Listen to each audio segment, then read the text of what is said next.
Amen. Once again, palakpakan po natin ang ating Panginoon. Hallelujah! Ayan. So, ngayon pong umaga, katulad ng nasabi ko po kanina, we're going to continue and we're going to close actually this series for this day. Ano po? We tackle for this series about the don't stop believing, about the factors, mga kapatid. Ano ba yung mga factors or ano ba yung mga facts na pwedeng makapag-stop or makapag-affect sa faith natin, for our faith not to continue, for our faith not to arise, or for our faith to stop. Ano po? At tinakil po natin yan. Tinakil po din natin dyan yung mga belief and believe natin. Ano po? That too many people has their own belief. Marami talaga may mga belief na si Jesus ay Lord, na si Jesus ay nagpapagaling, si Jesus ay talagang nagliligtas, si Jesus ay gumagawa ng signs and wonders, ang mga miracles. But that's their own belief lang. In times of testing, pag tinest na ni Lord yung belief nila, are they going to believe or just a belief? Diba? Kaya may mga times po mga kapatid, yes, naniniwala ako na si Lord ay provider. Pero pag times ng testing, andyan na yung time talaga napapatunayan ng Lord na siya talaga ay provider. Lord, talaga bang provide ka? Kaya ano gagawin? Ang tendency, we gagawa tayo ng isang bagay in our own way. To provide. Ang nangyari? Hindi na si Lord yung provider, tayo na. Amen po ba? Bakit? Kasi nga, nagkakaroon ng contradict between the belief and the believe. Ang sabi ni Lord, huwag kang magkaroon ng belief. Hindi lang belief, bagkus ang sabi, believe. Amen? Amen? Kasi yung believe, mga kapatid, action yun. Amen po ba? So dito, pinag-usapan po natin for the last Sundays, mga kapatid, we tackle for the first topic, we tackle about the fact versus faith. Tinalakay natin doon si Thomas.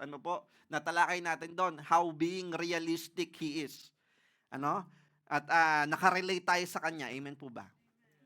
Amen. Yung mga too much realistic na yun yung totoo eh. Yes. It is real, yet yes, it is the fact. But too much fact will less our faith. Amen? Amen po ba? At pinakita ng Diyos yon sa atin nung first topic. And the second topic, pinag-aralan pa po natin hanggang sa ngayon sa third topic natin, mga kapatid. 'Di ba, yung mga storms, ano pang mga tinalakay natin. And this one, we're going to tackle continuously for the very last topic for this Sunday, mga kapatid, about the don't stop believing. We're going to tackle about, pwede po ba natin paki-next? Ayan. Sige po. Ayan, can you next it? About miracles at work. Amen? About miracles at work. So, meron po ba ditong nakaranas ng himala ng Diyos? Amen? Yung tayo baguhin ni Lord, himala na yun eh. No? Amen po ba? Yung tayo ay baguhin ni Lord at tayo kumilala sa Kanya, wow, miracle. Talagang, especially pag nabago yung mga misis natin, yung mister na, dati mabunganga ka Bakit ngayon parang konti na lang? Himala! Di ba? Himala! Amen po ba? Amen. So, bakit? Kasi nga, pag-uusapan po natin, mga kapatid, may mga times talaga na may mga miracles tayong hinihingi kay Lord. May mga prayers tayong hinihingi kay Lord. May mga blessings tayong ine-expect kay Lord. And yet, makikita natin how the blessings, how the work of God flows to our life, not just in our life, but even to the life of the others. Amen? At pag-usapan po natin yan. Ang sinabi po dito, when Jesus had again crossed over by boat to the other side of the lake, a large crowd gathered around him while he was by the lake. So, si Jesus po, kakatapos lang ng isang kanyang ministry, ano? At siya ay bumaba, siya ay pumunta na naman dito. When Jesus had again crossed over by the boat to the other side of the lake, a large crowd, meron na namang large crowd gather around him while he was by the lake. Ano po, nung sila ay pababa pa lang si Jesus, nakita na nila si Jesus, at syempre mabilis ang balita, no? So mabilis ang balita. Kumalat sa, ay, nandiyan si Jesus, nandiyan si Jesus, nandiyan si Jesus. So, nagkaroon, mga kapatid, during this time, si Jesus po is very, very famous, very popular. Bakit? Maaring sa ibang tao na nandiyan, napakaraming followers ni Jesus, mga kapatid. Ano? Ang daming sumusunod sa kanya. That is the followers, 'di ba? Sumusunod, kaya nga followers. So, ang daming sumusunod sa kanila at ang daming sumusunod kay Jesus. Bakit? Nakikita nila na si Jesus nakakapag-perform ng miracles. So, yung isang miracle pa lang ni Jesus, wow! Yung bulag nakakita, ang galing. Hoy, tara dito, may magic. 'Di ba? 'Di ba? Susunod sila doon. Mangangaral si Jesus, magpapagaling si Jesus, at yung mga tao talaga natutuwa. Kasi lahat, mga kapatid, tanin nga, ang daming mga tao, the large crowd, most of this large crowd, halos lahat sa kanila, may pangangailangan kay Jesus. Amen? That is why they follow Jesus. Bakit, Lord? Lord, may sakit po ako, Lord. Pilay po ako, Lord. Bulag po ako, Lord. Pipi po ako, kailangan po nakagalingan. Amen? Lord, ganito po, may kailangan po ako, may kailangan po ako. Pupunta kay Jesus because may kailangan. May gusto sila. May ine-expect silang something. Amen po ba? Amen po ba? Anong nangyari dyan? Then one of the synagogue leaders, sino daw? Named Jairus, came, and when he saw Jesus, he fell at his feet. He pleaded earnestly with him. Ayan na. So meron daw isang tao, name what? Who? Si Jairus. Nag-came. When he saw Jesus, he fell at his feet. Siya ay talagang nagpakumaba sa harapan ni Jesus. Siya ay nag-aas ng matinding favor kay Jesus. He pleaded earnestly with him. Bakit niyo po talagang mga kapatid, etong taong ito, anong sabi sa kanya? He is what? A synagogue leaders. May posisyon, may power, may authority, may pera. Amen po ba? Pero talagang at some point in our time, darating sa buhay natin, mga kapatid, that our position, that our power, that our authority, not even our money can help us, but only Jesus. Amen? Amen po ba? Ganito ang sitwasyon ni Jairus. Meron po siyang authority, meron siyang pera, at merong kayamanan nito. Hindi po ito basta-bastang tao.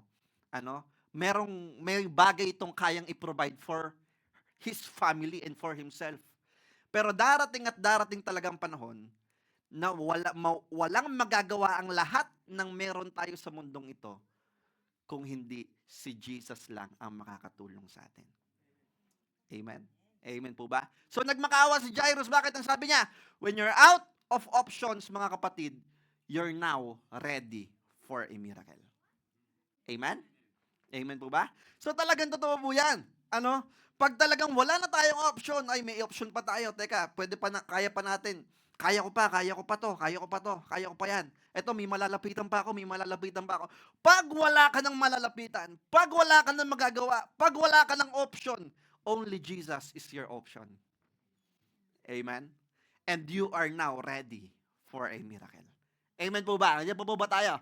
So, ang sabi po ni Jairus dito, my little daughter is dying. Ito na yung sitwasyon niya. My little daughter is dying. Please come and put your hands on her so that she will be healed and live. So, Jesus went with him. Taniyo ba? Number one sign na ang ating pananampalataya is buhay, we have this clarity. Ano po? Clear sa kanya, very clear sa kanya, that once Jesus touched his daughter, his little daughter, ang kanyang anak mabubuhay. Ang kanyang anak ay gagaling at lalakas magmuli, mare-restore. Amen po ba? Mawawala yung kanyang malubhang sakit. Amen po ba? Very clear sa kanya ito bakit buhay yung pananampalataya. Amen? So ano nangyari? Dahil si Jesus ay natuwa, anong ginawa ni Jesus? Jesus went with him. Amen? Amen? So ito yung sitwasyon niya. Ha? Ito po yung sitwasyon niya. Please come and put your hands on her so that she will be healed and live. Ano kailangan niya kay Jesus? Healing. Kanino? Sa kanyang anak. Ano po? Ngayon, meron siyang kailangan, very urgent. Bakit? Because his little daughter is what? Naghihingalo na. Amen? Very urgent. Kumbaga sa sitwasyon ngayon, nasa emergency. Ano? Kailangan papuntahin sa emergency, kailangan ko tumawag ng 911. Dahil dati, walang 911, si Jesus ang 911. Amen? So, walang 911 dati, wala kang mga tawagang ambulansya o ano. May problema pa. Anong problema? May large crowd. Mga kapatid, pag sinabi nating large crowd dati po, hindi lang po parang ganito or parang yung mga madadami. Hindi po, mga thousands of people yung sumusunod kay Jesus that time, mga kapatid. At talagang napakadaming tao nito. Tala niyo po a large crowd followed and pressed around him. Ganito po kahirap yung sitwasyon nila during that time. Si Jesus po, every time siya makapunta kahit saan, at ma-recognize siya ng tao, kilala siya ng tao, ano po, dadami ang tao. Dahil nga sa lahat ng mga nagagawa niya. Ano? Nakakapagpakain ng libo-libo. Ano? At nakakapagpagaling. Nakakapagpalakad ng pilay. Nakakapagpalakad ng lumpo. Amen po ba? Nakakapag-open ng eyes ng bulag. Amen po. At marami pang mga bagay na ginagawa si Jesus. So, ang dami sumusunod sa kanya. So, a large crowd followed and pressed around him. And the woman was there who had been subject to bleeding for 12 years. Oops, may sumisingit. Ano? May umi-extra. May umi-extra sa eksena. Kanina, the very purpose, kanina po, aalis sila at lalakad sila because of the name Jairus. Ano po? At ngayon naman, may isang pangalan. May isang babae na walang pangalan. Pinangalanan nating Dinudog. Bakit? Kasi dinudugo. Had been subject to bleeding for 12 years. Ano po? So, for 12 years, continuously, merong pinagdadaanan tong babaeng to. Parang same ng situations ni Jairus. Ano kailangan nila? Healing. Ano? Talagang, mga kapatid, talagang there will times na minsan, maaakala ng tao that they can live by themselves. Just enjoy life, continue life, happy, go there, no? But time will come that once we have no options, dadalhin talaga tayo ng Diyos sa time na walang sino man makakatulong sa atin. Not even the doctors, not even the very expert doctors, not even our money, not even our authority, not even our fame, but only Jesus Christ. Amen? Amen po ba? Kagaya nila, tanong mo pag meron po tayong karamdaman, kunyari, kahit sa family natin, pag nalaman natin may karamdaman ng anak natin, ang sino sa ating family, malubha ang karamdaman, at narinig natin na may magaling na doktor doon sa lugar na yon, kahit gaano kalayo ililipad natin yon. Amen? Bakit? That's how we importance the healing. Amen po ba? Amen po ba? At ang mga kapatid, ganito po yan pag meron tayong karamdaman, ang gusto natin agad, gumaling. Amen? Kahit singaw lang yan, sa labi, di ba yung magkaroon ka lang ng singaw sa labi? Ang sakit po niyan. At talagang ayaw na ayaw ng katawan natin ang magkaroon tayo ng karamdaman, ng sakit. Kaya kahit lagnat, kahit ubuyan o sipon yan, ang gusto agad natin sa karamdaman natin, gumaling. Amen po ba? Bakit? Kasi nga, hindi talaga originally dinesign ng Diyos ang katawan natin na magkaroon ng sakit. Nagkaroon lang yan the time that our body get corrupted because of the sinful nature. Amen po ba? So, tanin niyo po and the woman was there who had been subject to bleeding for 12 years. Ito na, she had suffered a great deal under the care of many doctors and had spent all she had. Wala na siya. Lahat na ng doktor nilapitan niya na. At wala na talaga makakatulong sa kanya. Ubus na ang yaman niya. Bankrupt na to. At wala na rin siya talaga makakasama sa buhay. Bakit? Mga kapatid, during that time, bigyan ko lang po kayo ng konting background. During that time, pag dinudugo ka po, pag ikaw ay dinudugo or constantly bleeding, you are unclean. Bawal kang makisalamuha sa mga tao. Para kami COVID. At yung mga hahawakan mo, hindi pwedeng mahawakan ng tao. Kundi madedeclare sila as unclean din. So, tanong nyo itong babaeng to, parang sa feeling niya, discriminated siya. Kasi for 12 years, mga kapatid, hindi siya pwedeng makisalamuha sa tao. Pero tala mo, ang ginawa ng babaeng ito, may problema, may large crowd, but still, she go there. Bakit? Nandoon si Jesus. Amen? Tuloy pa po natin, When she heard about Jesus, she came up behind him in the crowd and touched his cloak. Tanya pa, hindi niya pwedeng hawakan si Jesus. Pwede siyang ipapatay ng tao because of this. Amen? Bawal siyang lumapit sa crowd. Bakit? May situation siya. Dinudog siya. Amen po ba? Meron siyang bleeding for 12 years constantly. Unclean. Declare siya ng human as unclean at bawal siya makisalamuha sa tao. Separated siya sa world. Pero tanong niya po when she heard about Jesus, nung narinig niya si Jesus, nagkaroon ng pag-asa. She came up behind him and in the crowd and touched his cloak. Tanong niya po because she thought, if I just touch his clothes, I will be healed. Number 2, mga kapatid, signs of the faith is alive. You have the confidence. You have the confidence. Amen? May kumpiyansa ka, talaga, na kahit hindi mo pa nakikita, mangyayari yan. Bakit? Buhay ang pananampalataya. Amen? Amen po ba? Kaya ito yung tinatawag nating belief over the belief. Amen? Hindi lang niya basta narinig, hindi lang siya basta nagkaroon ng paniniwala, nanampalataya siya. At inaksyonan niya ito. Amen po ba? Amen po ba? But because she thought, if I just touch his clothes, I will be healed. Ano pa sabi? Immediately, nung kanyang nahawakan immediately sabi, her bleeding stopped and she felt in her body that she was freed from her suffering. Nung nahawakan, sabi, may naramdaman ako. Talagang wala na. Magaling na. Amen po ba? Her bleeding stopped and she felt in her body that she was freed from her suffering. Ano pa?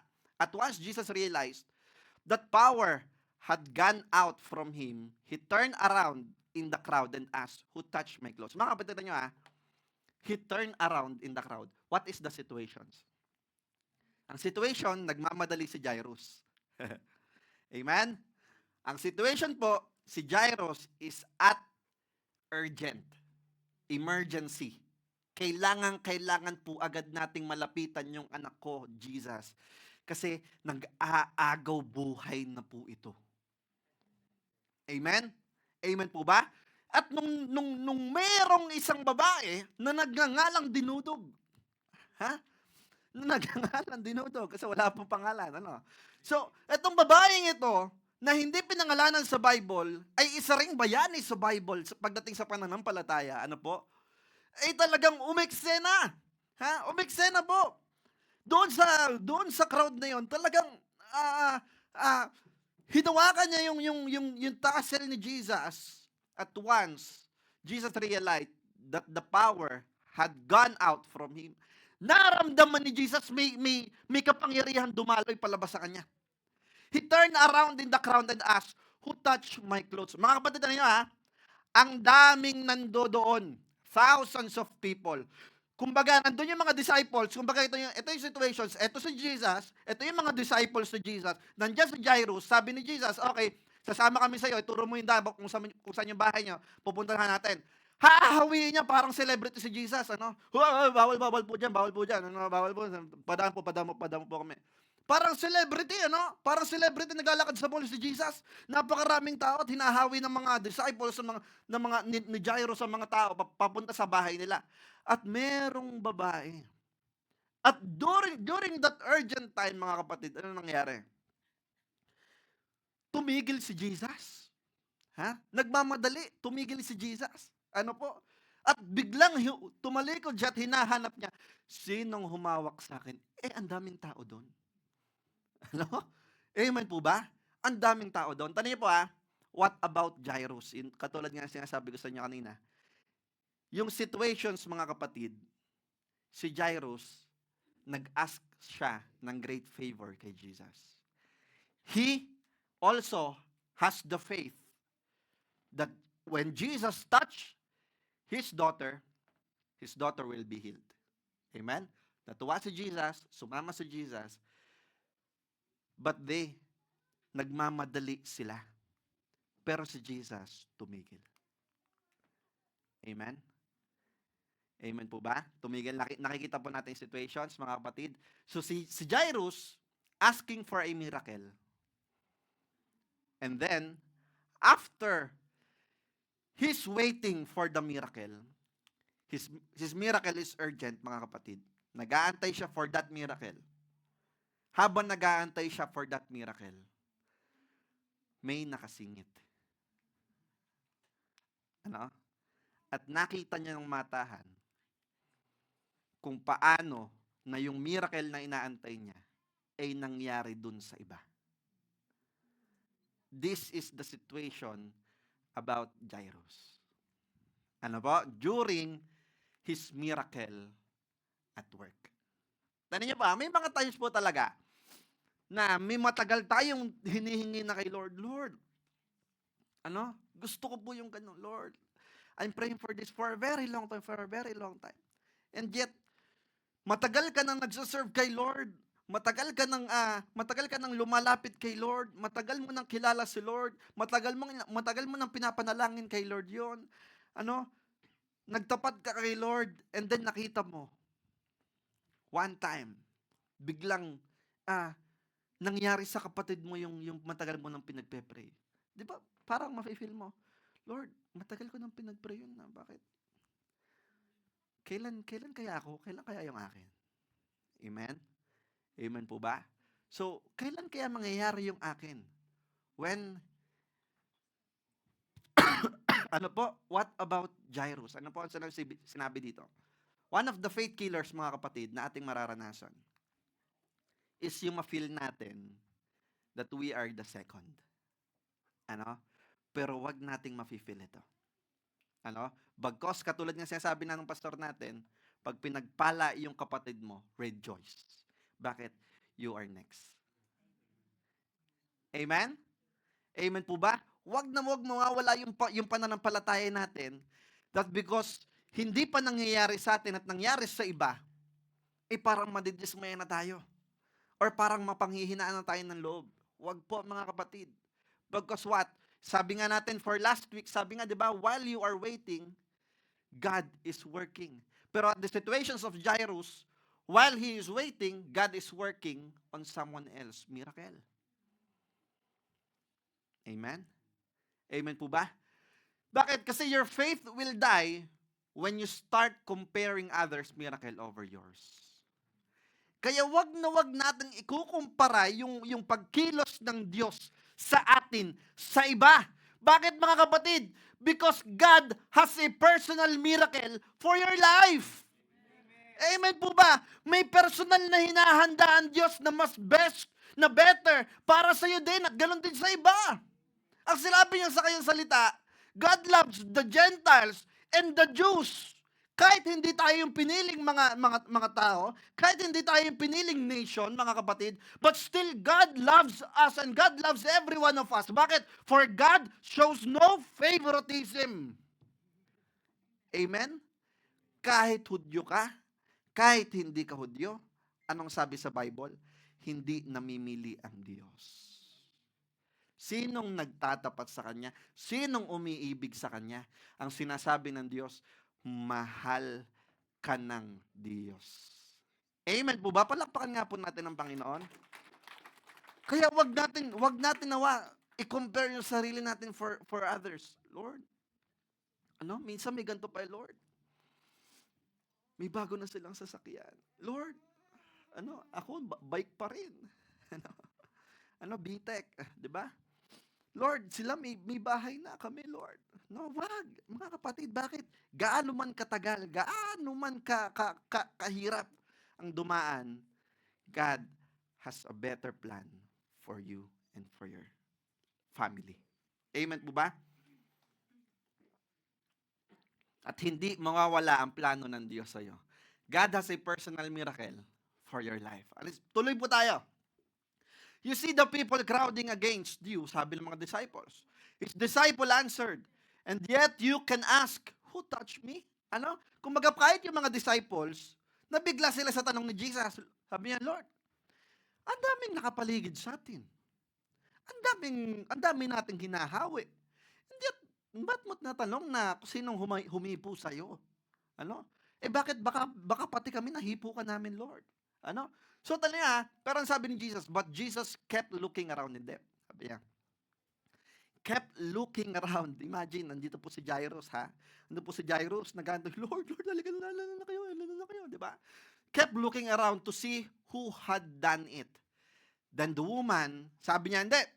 Sino yung humipo sa akin? May kapangyarihan lumabas sa akin. Sino yung humipo sa akin? Sabi ni Jesus. To see who had done it. Then the woman, knowing what had happened to her, came and fell at his feet and trembling with fear, told him the whole truth. Bakit po ganito yung reaction ng woman? Kasi nga, yari siya. Because the situation is, bawal niyang hawakan si Jesus. Bawal siyang makasalamuha sa tao. Takot na takot siya. Kasi mga kapatid, pwede na niyang i-face yung death dito eh. 'Di ba? Amen po ba? After this, what happened? Kaya, came and fell at his feet and trembling with fear. Tanong niyo po anong sabi ni Jesus? He said to her, daughter, Hindi niya sinabing, grabe ka. Grabe ka. Hindi niya sinabing ganon. Daughter, sabi ni Jesus, daughter, your faith has healed you. Ano daw yung nagpagaling? Amen? Hindi yung pagpapapako sa krus. Amen? Hindi yung pagpapahirap sa sarili. Hindi yung pagluhod at paglalakad ng malayong paglalakad habang na nakaluhod. Hindi yung paglakad hindi yung pagpapahirap sa sarili natin. Ano daw? Yung pananampalataya. Amen? Mga kapatid, hindi patatawarin ka ng Diyos, hindi base sa ginawa mo. Base sa pananampalataya mo sa Kanya. Amen po ba? Base sa pag-ibig mo sa Kanya. Amen po ba? Amen po ba? Kaya nga sa Bible, may tinatawag siyang true disciples. Sino tong mga true disciples? Yung mga taong kayang ibigay talaga ang kanilang buong buhay alang-alang sa Diyos. Basahin niyo po sa Matthew. Kung sino yung mga yan. Last week, tinakil po natin yung sa mentoring. Amen po ba? Amen po. At lahat tayo napagpala. Amen po ba? He said to her daughter, your faith has healed you. Ano daw yung nagpapagaling, ano daw yung nakapagpagaling sa kanya? Yung pananampalataya. Hindi yung paniniwala. Amen? Your faith has healed you. Go in peace and freed from your suffering. Bakit humarap si Jesus muli? Para i-clear yung name niya sa lahat ng tao na ikaw, babae, malinis ka na. Pwede ka na makisalamuho sa kanila. Amen? Ganyang kabait si Jesus. Amen po ba? Pero balikan natin si Jairus. Si Jairus ito, nagmamadali na. Amen po ba? Go in peace and be freed from your suffering. Diba? So tayo nga, number one, faith killers, mga kapatid, is what? To be set aside. Ano yung, ayan na, kasi dyan napapasok yung yung self-pity natin eh. Ano, Lord? Sige na nga, Lord. Sila na lang ang pagtrabahuan mo. Sila na lang ang pagpalain mo. Sila na lang pagalingin mo, Lord. Wag na ako. Diba? May mga ganyan tayo. Amen po ba? Yung, grabe naman yan. Sa lahat ba ng talaga sila na lang? Kami, wala na kami na lang. Di ba? May mga ganyan tayo. Di ba? May mga ganyan talaga. Amen po ba? So, mga kapatid, wag natin i-entertain yan. Bakit? Papatayin na natin yung mga pananampalataya natin. Amen? Because what? Mag-antay tayo sa Diyos. Bakit? He has something best for you preparing. Amen po ba? Amen. So, mo, ito yung mga maaring na feel ni Jairus during that time. Tani po.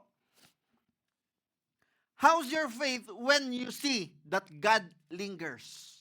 Diba? Kamusta yung faith natin when we see na si Lord nag-i-stay? Amen? Di ba ang hirap po niyan? At yun yung naranasan ni Jairus. You are not, mga kapatid, ito yung tanda natin, you are not being set aside because what? You are being set apart. Amen po ba? Palakpakan nga po natin ng ating Panginoon. Hindi ka binabaliwala ng Diyos. Hindi ka kinakalimutan ng Diyos. Hindi ka tinatalikuran ng Diyos. Pine-prepare ka ng Diyos. Pina-under ka niya sa process. Bakit? Kasi nga, paparating na yung best para sa'yo. Amen? Amen. At balik po tayo. While Jesus was still speaking, some people came from the house of Jairus. Ito na, nandito na sila sa house ni Jairus. Some people came from the house of Jairus. The synagogue leader, your daughter is dead. They said, why bother the teacher anymore? What would you feel if you are Jairus and you are in the situation of Jairus and yet nangyari sa inyo yun? Diba? Kumbaga pwede sabihin, Lord, tumigil pa kasi kayo, Lord eh. No? Yung babaeng kasing yun eh. Ba't ba kasi sa dami-daming araw na pwedeng hipuin si Jesus, doon pa, diba? Amen?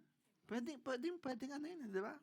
Pero, tingnan niyo po during this time, wala na kayong maririnig kay Jairus. Tingnan niyo po.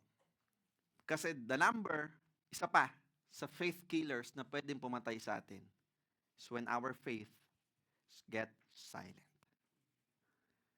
Ano po? Pag yung ikaw ay nananahimik na, pag yung ikaw ay hindi na makapag-share kay pastor, ikaw hindi na makapag-share kay ganto, na, pastor, yun nanghihina ka na nga, yung ikaw ay nanlalamig na nga, tapos hindi mo pa may share. May problema ka na nga sa pananampalataya mo, hindi mo pa may share. Biblically sabi, lapitan mo. Lapitan mo si leaders, lapitan mo si nung second may pag-pray ka, mga pagpalakasan, kaya nga may church na binuo si Jesus during the first church, mga kapatid. Kasi it is not good for men to be alone. But the enemy, mga kapatid, ang kaaway, ang gusto niya lagi, mag-isa ka. Kasi pag mag-isa ka, mahina ka. Amen po ba? Kaya alam mo ang gusto ng enemy, for you to silent you. Bakit? Pag silent ka, yung faith mo unti-unting nawawala. Kaya alam mo, hindi ka marinig ng sanlibutan. Hindi ka makapag-light up sa world. Bakit? Silent ka. Amen po ba? Hindi ka magamit dito, hindi ka makapagpagamit kay Lord, hindi makita yung mga bunga mo. Bakit? Silent ka. Amen po ba? Amen po ba? Kaya alam mo, ang gusto ng Diyos, tanong po ang laging kapartner ng pananampalataya is yung voice out natin. Yung pagiging yung declaration natin. Tanong nga, ang sabi ni Jesus. At kung sino sa inyo may mga kahit ganitong kaliit ng pananampalataya, sabihin sa bundok na ito, tanong po, sabihin sa bundok na ito na siya ay kumilos, siya ay kikilos. Amen po ba? Amen po. Ibig sabihin, kapartner ng pananampalataya natin is to declare it. Amen. Kaya hindi ka pwedeng nananampalataya ka sa Diyos, and yet silent ka. Hindi po pwede. Pag ikaw ay faithful na servant ng Diyos, you are full of declaration of His goodness. Kaya, alam mo, inuutos pa minsan kailangan pa iutos ng worship leader natin. Can we worship the Lord? Can we worship the Lord? Pwede mo ba natin sambahin ang ating Diyos? Dapat na ikaw na punong-puno ng pananampalataya. Punong-puno ka ng declaration, Lord, you are my God. You are my Jehovah Jireh. You are my Jehovah Nisi. You are my Jehovah Rapha. Amen po ba? Bakit? Kasi nga buhay yung pananampalataya Buhay yung declaration. At mga kapatid, sa declaration natin, may kapangyarihan yan. But why we allow the enemy to silence us, to declare the good things, to declare the worship for the Lord, and yet we allow the enemy to move using our lips to curse someone. Amen? Minsan napapabayaan natin, minsan nahahayaan natin na magamit natin yung bibig natin na may masira tayong ibang tao. Na may masira tayong relationship, na may masira tayong family, na may masira, di ba? Amen po ba? And yet, we cannot use these lips and this tongue to use as a declaration for our faith. Amen? Kaya tanong nyo, huwag nating hayaan, mga kapatid, ang kaaway to silence us. Pagkos voice it out. Amen? The goodness of the Lord, voice it out. The glorious of the Lord, voice it out. Kung gaano kabuti ang Diyos sa buhay mo, sige, ilabas mo yan. Amen po ba? Kaya nga, every time na may kahit sa testimony natin, dapat hindi tayo nananahimik. Bakit? Voice it out. Why? Pananampalataya mo yan. Amen po ba? Ano ba? Your faith will die the moment it loses its voice, katulad ng sinabi natin kanina. Silence will eventually lead to a closed heart. Amen? Pag ikaw ay talagang tahimik na, ay nako, minsan talagang darating sa point na talagang sarado ka na. Wala ka ng ibang tatanggapin. Kundi yung ikaw na lang. Bakit? Kasi nga yung faith mo unting-unti nawawala na. Hanggang sa maging cold ka na kay Lord. Amen po ba? Tanong, sabi pa natin. Ituloy po natin, Overhearing what they said, Jesus told him, don't be afraid. Just, basahin nga po natin ulit.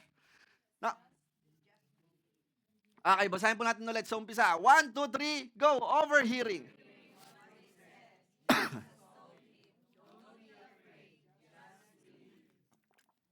So, tanong nyo bakit sinabi ni Jesus to, mga kapatid? During the time that na-receive na ni Jairus yung balita, ito po ang pwedeng mangyari. Si Jairus, pwedeng mawala na ng pananampalataya. Amen? Pwedeng mawala na ng paniniwala sa Diyos. Pwedeng manlamig na sa Diyos. So during this time, dahil yung ina-expect niya, kasi taniya ba, si Jairus, lumapit siya kay Jesus expecting healing from Him. Amen? Amen po ba? Na pag nahawakan ni Jesus yung kanyang anak, gagaling ito. That's the expectation of the human. Amen? Pero nung time na ito, na-receive niya yung balita, patay na ang anak mo. Ngayon, yung expectation niya, paano pa mangyayari? Paano pa mangyayari expectation ni Jairus? Paano pagagaling? Patay na nga. That's real? That's the fact, mga kapatid. Pero tulad na sinabi ko sa inyo, mga kapatid, too much fact will less your faith. Amen. Amen po ba? Tala mo, inagapan agad ni Jesus. Ang sabi, nung narinig ni Jesus, overhearing what they said, Jesus told him, narinig lang ni Jesus. Sabi ni Jesus, huwag kang matakot, huwag kang matakot. Manampalataya ka pa din. Inagapan na ni Jesus. Amen po ba? Don't be afraid. Just believe. Manampalataya ka pa din despite of these situations. Kahit yan yung reality, manampalataya ka pa din. Amen? Amen po ba? So, tanong yan, sabi, when you come to a point where your faith can no longer take you farther, pag dumating ka na doon sa point na yung faith mo, hindi ka na talaga kayang dalhin, let Jesus lead you. Amen? Hayaan mo si Jesus. Let Jesus take the wheel. Amen? Yung yan, hindi lang sa pagdadrive yan. Amen po ba? Amen po ba? Let Jesus lead us. Ano pa? He did not let anyone follow him except Peter, James, and John, the brother of James. Tali mo wala siyang ibang inalaw na sumama. Yung mga nagsasabi na bakit mo pa patay na yung mga nagsasabi na mga gano'n para i-down ka sa faith mo, hindi pinasama ni Jesus yung mga yon. Tala niyo, he did not let anyone follow him except Peter, James, and John, the brother of James. Tala niyo po, yung etong tatlong si Peter, si James, tsaka si John, ito yung core ni Jesus. This is the prayer partner of Jesus. Kaya mahalaga, mga kapatid, sa ating mga buhay pananampalataya, dapat very careful tayo sa kung sino yung palagi nating kinakasama. Amen? Sabi nga, for the good moral corrupts. Ano nga ulit yun? Bad company corrupts good moral. Amen? Amen po ba? Bakit? Kasi it can influence us. It can affect us, even our faith. Hindi man natin namamalayan, akala natin okay pa. Akala natin masaya pa tayo. Pero unti-unti pala, yung faith natin kay Jesus, nawawala na. Taniyo po surround yourself with faith revivers. Amen? Amen po ba? Bakit hindi tayo makisalamuha dun sa mga taong talaga magre-revive ng faith natin? Doon sa mga taong tutulong para mas lumakas tayo sa pananampalataya. Amen po ba? Alam niyo po ba, I have these situations that I prayed to my friends, mga secular friends sila. At ito yung time na talaga na I decided to surrender my life to the Lord. Talagang kailangan, kahit sila, i-surrender ko kay Lord. Kasi, hindi ko sila mahila eh. Otherwise, ako yung hihilahin nila.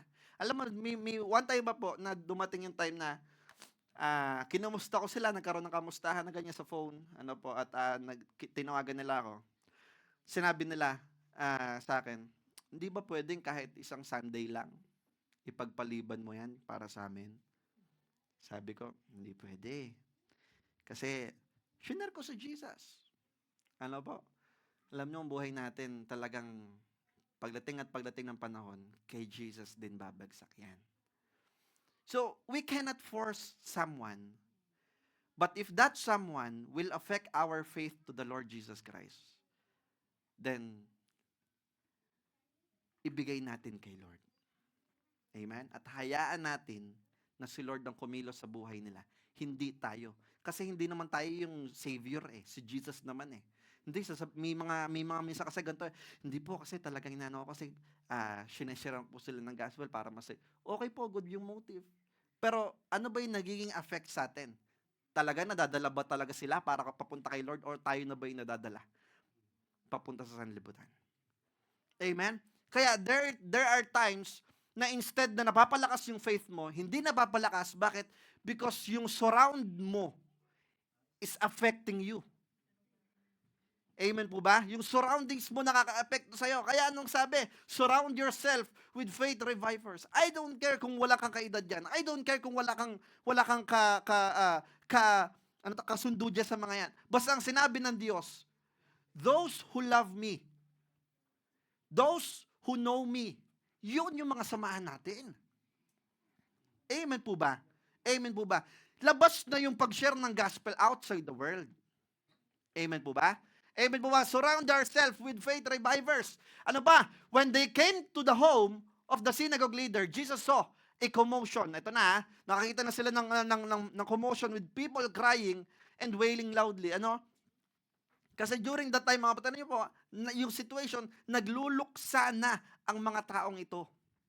Pinagluluksaan, pinaglalamayan na yung anak. So, yun na yung reality. Na Lord, patay na yung anak ko. Diba? Kumbaga kay Jairus, Lord, wala na. Hindi na humihinga yan. Diba? Yun po yung reality.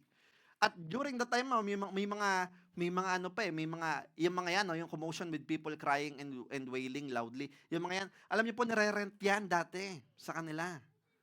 Ano? Para may mga umiyak-iyak. Ano po? Sinong gusto mag-apply? Sinong gusto mag-apply? Ano? Yung mga galing umiyak siguro talagang no? Diba ano po sabi? He went in and said to them, why all this commotion and wailing? Sabi ni Jesus. Nung pumasok si Jesus, sabi niya, para saan ito mga to? Why all this commotion and wailing? The child is not dead. Sabi ni Jesus, but asleep. Oo, dala mo si Jesus. Ano mo, dala mo. Sila naglalamay na. Pero si Jesus, natutulog lang yan.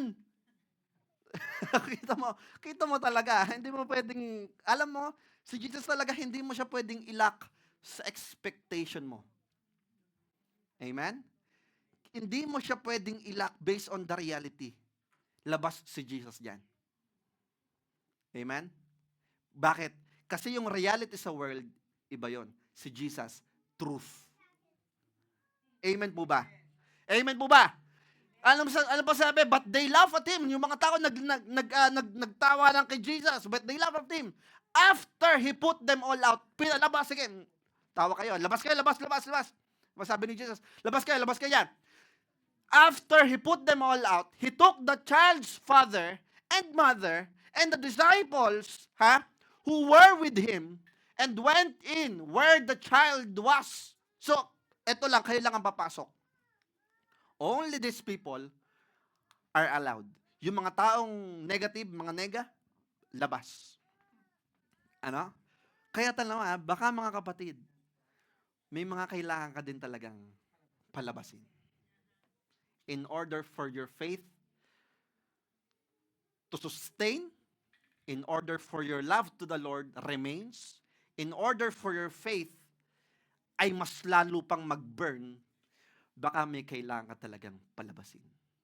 Hindi lang sa tao, kahit sa lahat ng bagay.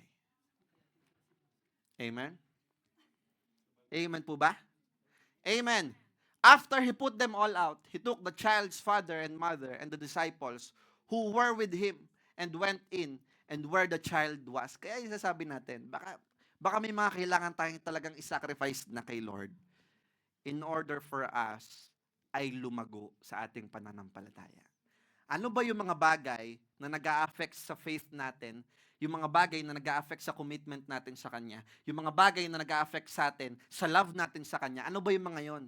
Ang sabi ni Lord, put them all out. Amen. Wala na naka-amen. Amen po ba? Alam niyo, hirap talaga eh.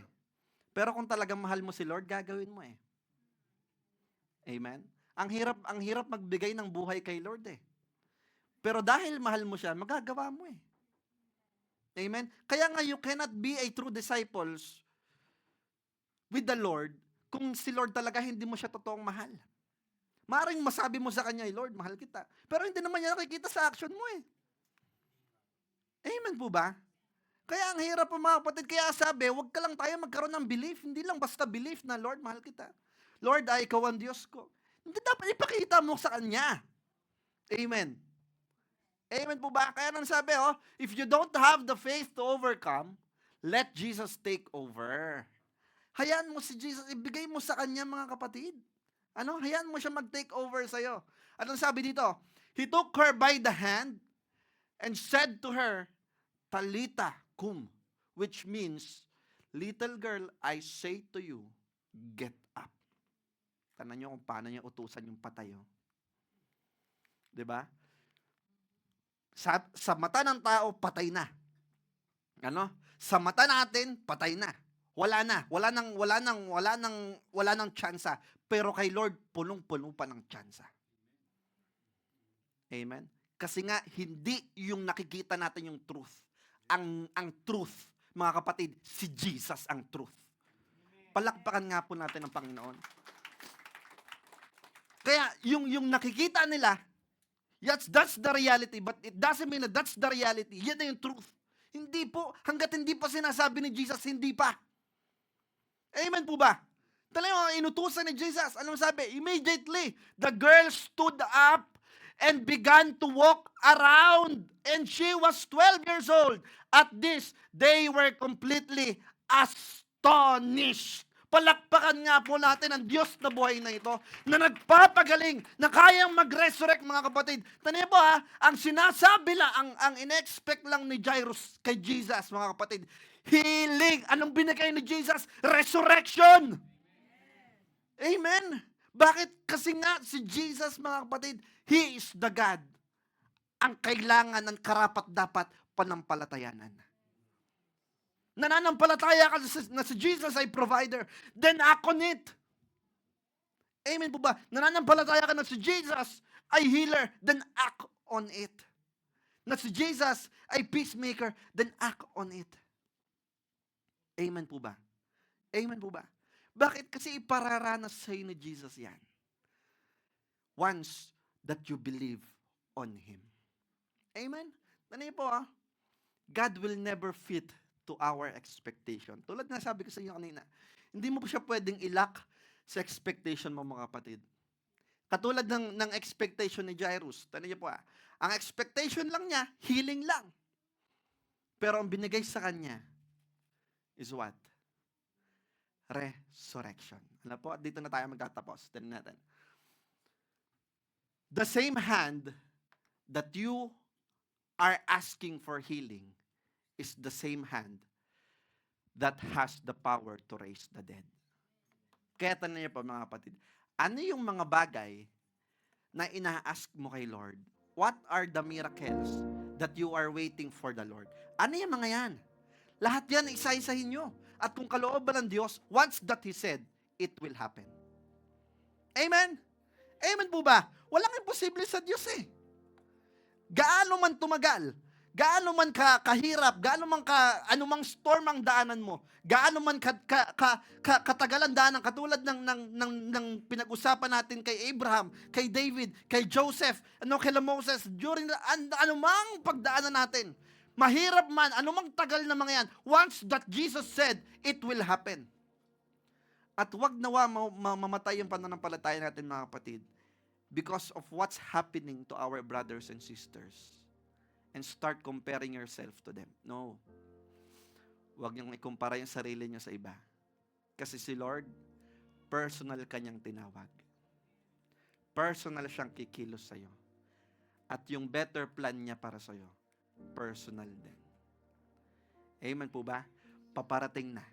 Ano? Sabihin mo sa katabi mo, paparating na, kapatid. Ano? Paparating na. May mga inaantay ka pa? Paparating na. Amen po ba? Praise the Lord. Naririto tayo ngayon. Ano? At sabi ni Lord sa iyo, paparating na. Amen po ba? Ano pa? It is not over until Jesus comes over. Kaya mga kapatid, hindi pa tapos hanggat sinasabi ni Jesus na hindi pa. Hanggat may oras, binibigyan ka ni Lord ng time, ibig sabihin, may gagawin pa siya sa'yo. Amen po ba? Kaya that is our series that we're going to end for this day. The Lord says not to stop believing. Continuously believing. Not to your situations, not because you have a great work, not because you have this authority, not because you have this power, but believing to Him. Amen po ba? Amen? Kasi lahat ng yan, kayang i-wipe out ni Lord yan, ni Lord lahat ng yan, in order for you to believe on Him. na in order for you na maging option mo lang palagi sa tuwing may problema ka, siya ang lapitan mo at hindi ang mga ibang bagay.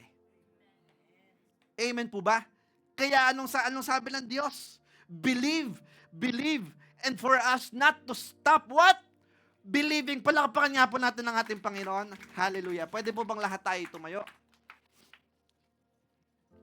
Hallelujah. Lord, we thank you for this morning. Panginoon, salamat. Napakaganda ng inyong salita. Napakalaman. Napakalalim. At kulang, Lord, ang totoo. Kulang, Lord, ang isang araw upang, Lord, himayin talaga ang iyong salita. Sapagkat ang iyong salita ay hindi matatapos, hindi mauubos, at hindi kailanman mawawala. Lord, your word is eternal. Eternal, Lord, ang iyong salita.